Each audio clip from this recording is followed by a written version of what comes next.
बिस्मिल्लाहिर्रहमानिर्रहीम। बिस्मिल्लाहिर्रहमानिर्रहीम। नाज़रीन, इस वक्त हम बारगाह शोदा करबला चोली में मौजूद हैं, जहां इस वक्त ख़तीब हुर्रियत अल्लामा अली करार नकवी साहब की चहलुम की मजलिस बर्पा हो रही है और काफ़ी तादाद में यहाँ मोमिनीन मौजूद हैं जो उनके साल सवाब के लिए जमा हुए हैं और मजलिस से ख़ताब मौलाना अली रज़ा साहब कर रहे हैं। इसी दौरान हमारे दरमियान उनके फ़र्जंद अर्जुमंद जनाब ज़ैन नकवी साहब मौजूद हैं जो उनके साहबजादे हैं, और हमने देखा कि अल्लामा अली करार नकवी इन ज़ैन से बहुत क़ुर्बत थी और अक्सर व बेशतर साथ यही हुआ करते थे। अल्लामा साहब के मजालिस में जाना हो, महफ़िल में जाना हो या कहीं तकरीब में जाना हो तो ये मुसलसल उनके साथ होते। तो आइए इनसे दो चार बात इनके वालिद मोहतरम के हवाले से करते हैं। ज़ैन, ये बताइएगा कि आपने अपने वालिद के साथ आप रहे हैं, इस दौरान आपने वालिद को कैसा पाया, अपने घर के लिए, अपने बच्चों के लिए किस किस्म की उनकी तरबियत थी और क्या आपने उनसे सीखा और क्या हासिल किया? बिस्मिल्लाहिर्रहमानिर्रहीम। बाबा का कराची में जो सफ़र शुरू हुआ 3 सितंबर 1950 से शुरू हुआ और एक बड़ी तवील ज़िंदगी उनकी 5 साल की उम्र से उन्होंने मजालिस पढ़ना शुरू करी और बच्चों की मजलिस से ख़िताब करना शुरू करा और फिर उसके बाद मार्टन रोड से सियासत में भी रहे पीपल्स पार्टी के हवाले से, और सैयद हसन साहब के साथ वो तकरीरें करते थे।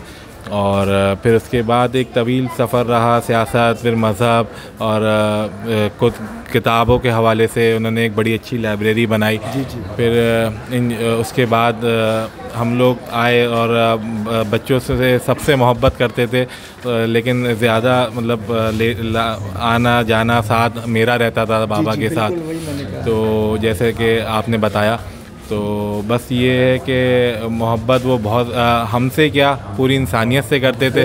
तो जब ऐसा इंसान जब इंसानियत से मोहब्बत करता हो तो बच्चों से तो बहुत ज़्यादा वो हमारी मोहब्बत की हद ही नहीं थी, और हमेशा रहे साथ। बचपन से मजालिस भी हमें करवाई, गोदों में ले जा के, और कराची की मजालिस उन्होंने करवाई और पुरानी तारीख़ी जगहें हमें दिखाई सारी, और उसके साथ साथ तारीख़ बताते रहे, आज़ादारी की तारीख़, कराची की तारीख़ हमें भी बताते रहे।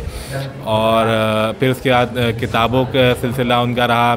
तकरीबन 20,000 किताबें लाइब्रेरी में थी जो कि फ़र्स्ट एडिशन के हवाले से मशहूर। रज़ा अली आबदी साहब ने लंदन से इंटरव्यू भी लिया उनका, 94 की बात है ये। हम लोग तो छोटे हुआ करते थे। फिर कल्बे सादिक साहब आए घर पे, और अल्लामा आरिफ हुसैन हुसैनी साहब शहीद वो आए थे, और इस तरह से दीगर उलमा कराम और बाबा का मिलना भी बहुत रहता था। तो हमने बचपन से बस इसी चीज़ में तरबियत करी और इंशाल्लाह इसी चीज़ को हम आगे लेके चलेंगे, बाबा की चीज़ों को आगे बढ़ाएंगे, आज़ादारी को और आज़ादारी से मुंसलिक चीज़ों को। अच्छा ज़ैन, ये थोड़ा सा बताइएगा कि जहाँ तक मैंने देखा भी, चूँकि मेरा भी बड़ी क़ुर्बत रही उनसे, आपको तो पता ही है, मैंने देखा कि हमारी मिल्लत जाफरिया में तो बहरहाल एक बड़ा नाम था, ख़तीब हुर्रियत के हवाले से पहचाने जाते थे और बड़े आलिम भी थे और बड़े मोहब्बत भी। लेकिन मैंने ये भी देखा साथ साथ कि अहले सुन्नत में भी काफ़ी वो मकबूल थे। क्या कहेंगे?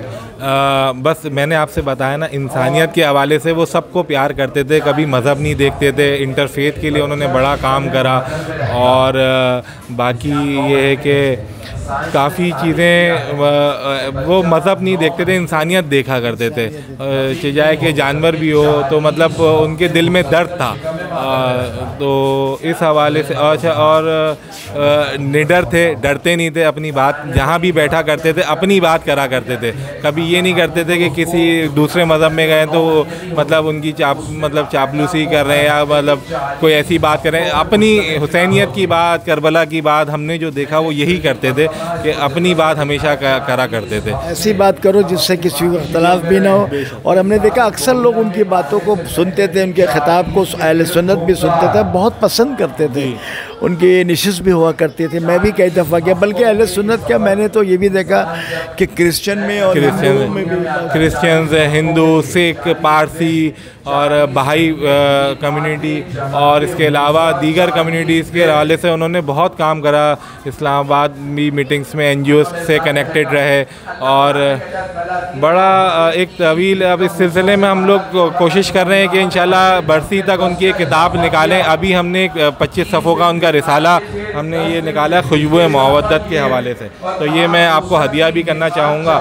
और ये बड़ी कोशिशें हैं कि हमने इसको तरतीब दिया और बस छोटी सी कोशिश करी थी बाबा के हवाले से, लेकिन 25 सफ़ात में तो नहीं हो सकती। इंशाअल्लाह दीगर ये है कि आगे हम इसको मज़ीद बरसी तक एक किताबी शक्ल में इंशाअल्लाह ताला इसको लेकर आएंगे। अच्छा, अगर ये कहा जाए ज़ैन कि आपके वालिद मोहतरम अल्लामा अली करार नकवी साहब एक इंस्टीट्यूट है, इनकी तारीख के एक इंस्टीट्यूट है। बेशक, क्या कहना मज़े की बात यह है कि उनसे जिस मौजू पे बात करी जाए ना, वो मतलब घंटों उस मौजू के ऊपर बोला करते थे। मजालिस के हवाले से हो, मज़हब के हवाले से हो, अच्छा दूसरा आपका पाकिस्तान की तारीख़, अच्छा हिंदुस्तान की तारीख़ ऐसे बयान करते थे बरे सगीर की कि जैसे वो वहाँ पर जा चुके हैं। हालांकि उनका जाना नहीं हुआ था, लेकिन बिल्कुल ऐसे बयान करते थे जैसे वो वहाँ से होकर आए हैं। और बहुत तवील चीज़ें हैं, मैं आपको क्या क्या बताऊँ, अभी कम वक्त में तो मैं आपको बयान नहीं कर सकता। इंशाल्लाह बहुत चीज़ें हैं बाबा के हवाले से। जी जी, लेकिन ये आपसे हसन सगीर भाई से बहुत प्यार करते थे, सबसे ज़्यादा आज़ादार की वजह से। और हसन सगीर भाई कहते भी थे कि जुलूस के अंदर गिरेबान खोल के और नंगे पैर 10 मुहर्रम के जुलूस में तहज़ीब की वजह से, कि तहज़ीब ख़राब मतलब जो आजकल हो रही है, तो उस चीज़ को बरकरार रखा हुआ था। अब पुरानी यादें, पुरानी तहज़ीब को, तक़द्दुस को, हुर्मत को, मजालिस के उन्होंने बरकरार रखा हुआ था। बेशक, और देखने वाले कहते थे वाकई ये पुरानी तहज़ीब और पुरानी तरीक़ेकार है मजालिस के, मातम के, नौहे के।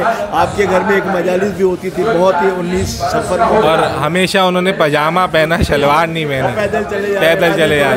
तो बड़ी चीज़ें हैं, बहुत छोटी छोटी चीज़ें हैं। मैं इंशाल्लाह मैं समझता हूँ अगर हम उनके मतलब बात करें तो अगर सारी रात भी उनके मतलब बात करें तो भी बयान नहीं कर सकता। तो मैं बयान हम आपके शुक्रगुजार कि आपने उनको टाइम दिया। लेकिन आखिर में ये थोड़ा सा मैं चाहूँगा बताइएगा कि अचानक वो तो बिल्कुल फिट थे, बिल्कुल सेहतमंद फिट थे, अचानक क्या हुआ, किस तरह से बड़ी खामोशी के साथ दुनिया से चले गए, क्या हो गया? असल में उनको 2 मुहर्रम को ब्रेन हेमरेज हुआ था, तो उसके बाद से जो उनकी हालत ख़राब हुई है, फिर ऑपरेट हुआ, पहले MRI हुआ, MRI में ब्रेन हेमरेज आया, तो फिर हम लोग अस्पताल उनको लेके गए। फिर 7 मुहर्रम थी, तो 7 मुहर्रम की रात ऑपरेट हुआ उनका, लेकिन 8 और 9, 10 को वो कोमा में रहे। फिर शब आशूर उनको होश आया, और उसके बाद 11 और 12 मुहर्रम को दुआओं से, अज़ादारों की दुआओं से होश आया, और 11 और 12 मुहर्रम को होश में रहे, बातें करते रहे। फिर अचानक से उनको मल्टीपल फालिज हुए दिमाग के ऊपर, तो जिसकी वजह से वो ब्रेन उनका डैमेज हो गया था काफ़ी जगह से, तो इस वजह से वो कोमा में चले गए। फिर वो वेंट पे रहे, और उसके बाद फिर वो खालिक हकीकी से जा मिले, और मौला की बारगाह में इलाही आमीन। आप लोग को, आपको, सबको मौला आपके घर वालों को सब्र जमील अता फरमाए, अपना भी ख्याल रखें, घर वालों का ख्याल रखें, मौला हिम्मत और सब्र अता फरमाए। एक बाप की जुदाई बहुत बड़ी सानिया होता है, साया उठ जाना, लेकिन बहरहाल ये तो दुनिया के कुल्ल नफ्सुन ज़ाइक़ुल मौत है, दुनिया का सिलसिला ही है। लेकिन सिर्फ इतना कह सकते हैं, अल्लाह आपको सब्र दे, हिम्मत दे, ताकत दे, आपको, आपके भाइयों को, आपके वालिदा को, सबको मौला सलामत रखे। बहुत शुक्रिया आपका, इस आलम में भी आपने टाइम दिया, बहुत शुक्रिया।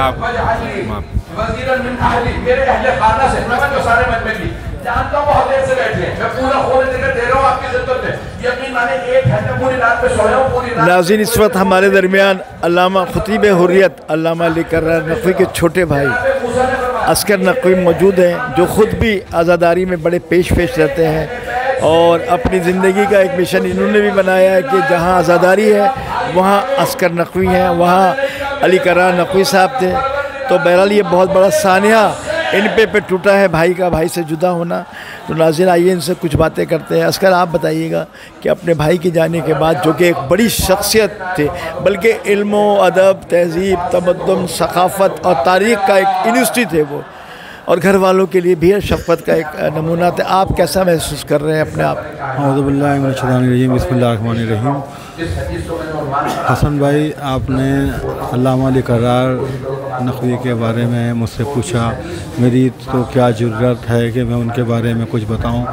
वो तो ख़ुद एक खुली किताब थे और वो इल्म का समंदर, इल्म की रोशनी थे कि जो लोग उनसे वाक़फ़ियत रखते हैं, चाहे उसमें आलिम दीन हैं, ज़ाकिर हैं, ख़तीब हैं, इल्म अदब के लोग हैं, उनकी कस्में खाते थे।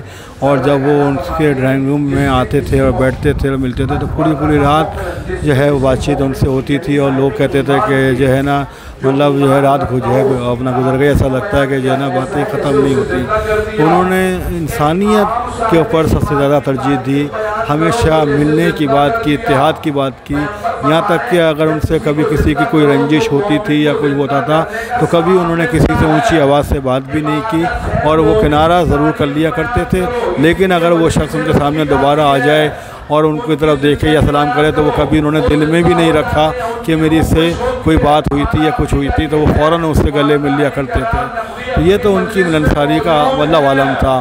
दूसरी चीज़ ये है कि उनके पास जो सरमाया जो उन्होंने जमा किया, जो उन्होंने मेहनतों से, लगन से, यानी कि मुझे अच्छी तरह याद है कि उन्होंने जो है लाइब्रेरी में एक शख्स को रखा था उसकी देखभाल के लिए, तो उनकी कुछ जो है किताबें कुछ गायब हो गई थी। उस रात को वो पूरी रात वो रोए हैं कि उनको इतना जो है किताबों से प्यार था और हसरत था कि एक एक चीज़ का वो इस तरह ख्याल रखते थे अपनी औलादों की तरह। और हम लोगों को भी हमेशा उन्होंने आपस में मोहब्बत की जो है वो तायद की और हमेशा इस तरह रखा जैसे बाप ने अपनी औलाद को साहिब में रखते हैं। तो इस तरह से हम तो मतलब हमारे पास अल्फाज ही नहीं है, हम तो ख़त्म हो चुके हैं इस वक्त कि हमारे पास अब कुछ नहीं बचा सिवाय मौला की ज़ात के अलावा।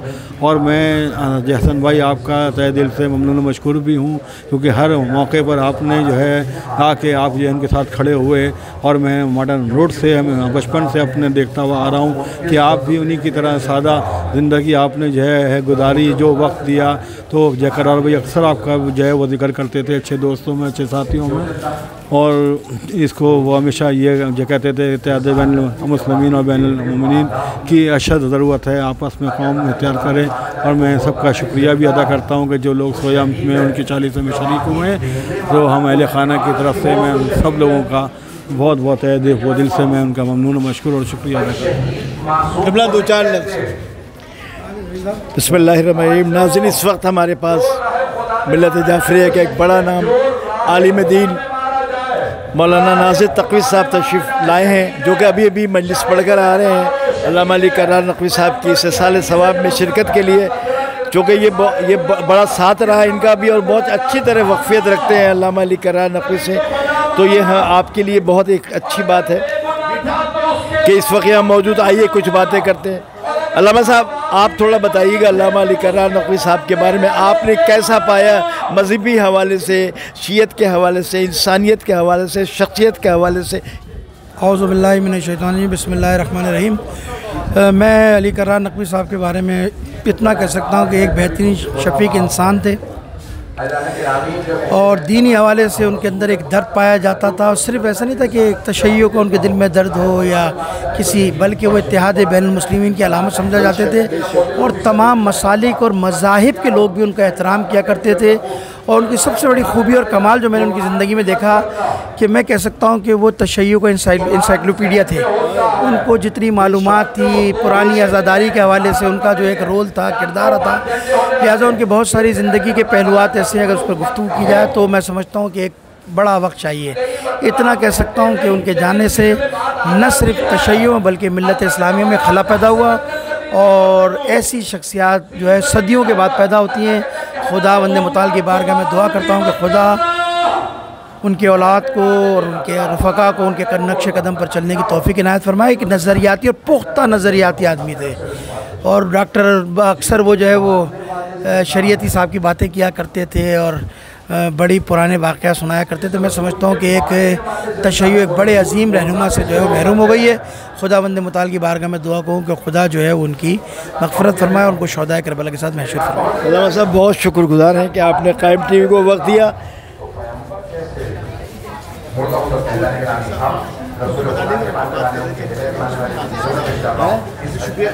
हाँ।